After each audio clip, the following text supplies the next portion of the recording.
Hello बच्चों, आइए प्रश्न को देखते हैं। तो प्रश्न में दिया है एक यौगिक y अपने क्वथनांक पर अपघटित हो जाता है, इसका शोधन किया जा सकता है। यहाँ चार विकल्प दे रखा है। पहला हमें दे रखा है निर्वात आचरण द्वारा, दूसरा दे रखा है भाप आचरण द्वारा, तीसरा दे रखा है प्रभाजी आचरण द्वारा, चौथा दे रखा है उत्पादन द्वारा। आइए मुख्य अवधारणा की चर्चा करते हैं। मुख्य अवधारणा, तो प्रश्न में क्या दिया है, एक यौगिक y अपने क्वथनांक पर अपघटित हो जाता है, इसका शोधन किया जा सकता है। तो इसका शोधन कैसे किया जाता है, यहाँ पे हमें बताना है चार विकल्प में से कौन सा सही है। तो पहला क्या दे रखा है, निर्वात आश्वन। तो अगर हम ए का देखें कि निर्वात आश्वन क्या होता है, जो द्रव्य अपने सामान्य क्वथनांक पर या इससे पूर्व अपघटित हो जाते हैं उनका शोधन निर्वात आश्वन कम दाब पर आसवन द्वारा किया जाता। दूसरा क्या दे रखा है, भाप आश्वन द्वारा। तो अगर हम इसको देखें बी, यह क्या होता है, जल में अम्लभ्रमणीय और भाप में वाष्पशील कार्बनिक द्रवों या ठोसों का शोधन भाप आश्वन विधि द्वारा किया जाता है।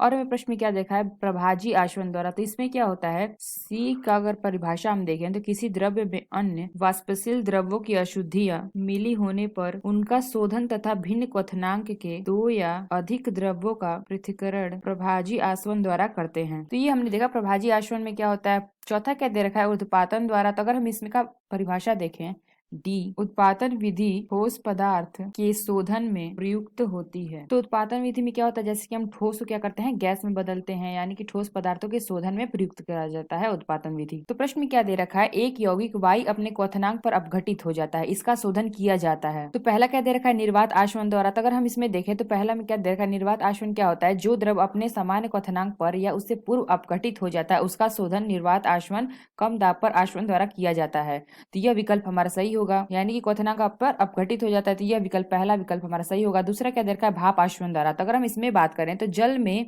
अम्लभ्रमणीय और भाप में वाष्पशील कार्बनिक द्रव्यों या ठोस का शोधन भाप आश्वन विधि द्वारा किया जाता है। तो यह विकल्प हमारा गलत होगा।